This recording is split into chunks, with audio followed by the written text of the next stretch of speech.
ईरानी परमाणु कार्यक्रम को रद्द करने के लिए अमेरिका ने ऑपरेशन मिडनाइट हैमर के जरिए ईरान के 3 परमाणु केंद्रों पर बम बरसाकर उन्हें तबाह कर दिया। लेकिन जिस वक्त इस ऑपरेशन को अंजाम दिया जा रहा था, उस वक्त राष्ट्रपति ट्रंप सिचुएशन रूम से इस पूरे ऑपरेशन की बाकायदा मॉनिटरिंग कर रहे थे। सिचुएशन रूम क्या है और वहां से कैसे लाइव ऑपरेशन को कंट्रोल किया जाता है, देखिए।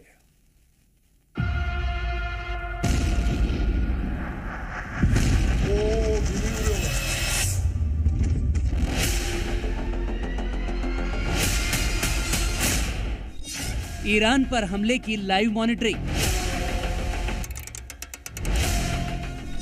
सिचुएशन रूम से ऑपरेशन पर ट्रंप की नजर।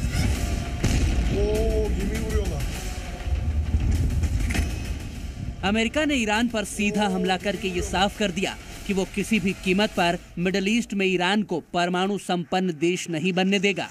और यही वजह है कि इजराइल के ईरान पर हमलों के बीच रविवार सुबह अमेरिकी वायुसेना के P-2 बॉम्बर्स ने भी ईरान के तीनों अहम न्यूक्लियर साइट्स फोर्दो, नतांज और इस्फहान पर ताबड़तोड़ हवाई हमले करके इन परमाणु ठिकानों को बर्बाद करने का दावा किया है।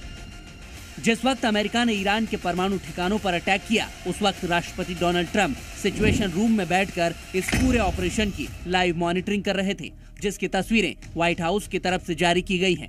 अमेरिकी हमले के दौरान सिचुएशन रूम में राष्ट्रपति डोनाल्ड ट्रंप के साथ उपराष्ट्रपति जेडी वेंस, विदेश मंत्री मार्को रूबियो, रक्षा मंत्री पिट हेगसेथ, व्हाइट हाउस की chief of staff Susie Wiles, joint chief of staff के अध्यक्ष जनरल डैन कैन और बाकी कैबिनेट सदस्य भी वहां मौजूद हैं।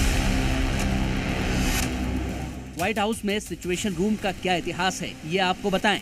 उससे पहले ये भी जान लीजिए कि ये कोई पहला मौका नहीं है जब तकनीकी रूप से सबसे आधुनिक कमरे यानी कि सिचुएशन रूम से किसी ऑपरेशन को राष्ट्रपति ने देखा हो।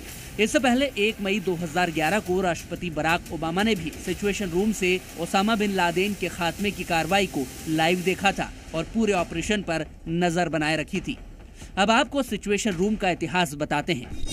व्हाइट हाउस का सिचुएशन रूम को साल 1961 में बनाकर तैयार किया गया था। इसे तत्कालीन राष्ट्रपति जॉन एफ कैनेडी ने तैयार करवाया था।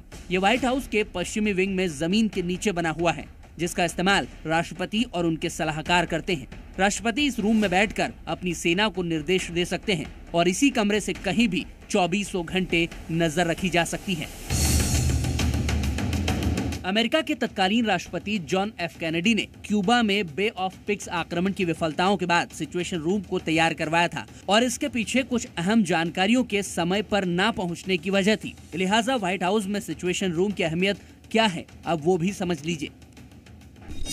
सिचुएशन रूम सबसे आधुनिक संचार और सूचना के उपकरणों से लैस है। इस रूम में खुफिया जानकारी मुहैया कराने वाली टेक्नोलॉजी और हाईटेक संचार माध्यम मौजूद है।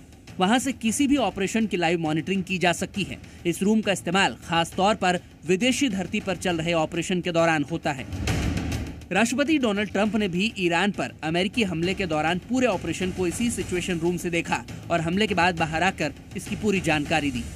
A short time ago, the U.S. military carried out massive precision strikes on the 3 key nuclear facilities in the Iranian regime: Fordow, Natanz, and Esfahan. Everybody heard those names for years as they built this horribly destructive enterprise.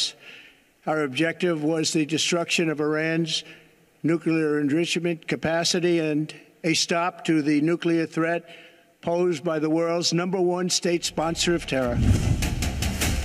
राष्ट्रपति Trump ने इसके साथ ही Iran को इस बात की चेतावनी भी दी है कि अगर ईरान ने अमेरिका पर हमले की गलती की तो अमेरिका इस पर जवाबी कार्रवाई करेगा, जिसकी जिम्मेदारी ईरानी शासन की होगी। ब्यूरो रिपोर्ट, जी मीडिया।